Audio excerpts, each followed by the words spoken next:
गेल्या 6 महिन्यापासून कागल बस स्थानकाचं बांधकाम सुरू आहे। ऐन पावसाळ्यात बांधकाम सुरू झाल्यानं प्रवाशांना पाऊस आणि चिखलाचा प्रचंड त्रास सोसावा लागला।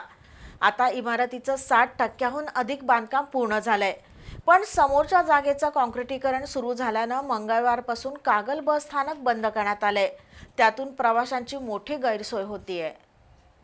कागल बस स्थानकाच्या नूतनीकरणाचं काम प्रगतीपथावर आहे। बस स्थानकाच्या एकूण जागेपैकी 60% जागेवर नव्यानं बांधकाम सुरू आहे, तर उर्वरित जागेतून प्रवासी वाहतूक सुरू होती। पण पावसाळ्यात चिखल आणि अरुंद जागेमुळे प्रवाशांना चांगलाच मनस्ताप सहन करावा लागला। आता बस स्थानकासमोरच्या भागाचं काँक्रिटीकरणाचं काम सुरू झालंय, त्यामुळे आजपासून कागल बस स्थानक बंद ठेवण्यात आलंय।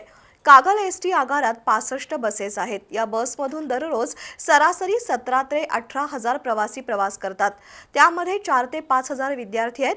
सध्या कागल बस स्थानकाचा कारभार रस्त्याकडेला सुरू आहे। आगार व्यवस्थापनानं 3 वेगवेगळ्या ठिकाणी बस थांब्यांची व्यवस्था केली आहे, त्यामुळे प्रवाशांची प्रचंड गैरसोय होत असून आणखी 3 महिने हे काम चालणार आहे। एसटी व्यवस्थापन आणि ठेकेदाराच्या नियोजन शून्य कामामुळे प्रवाशांमध्ये तीव्र नाराजी आहे।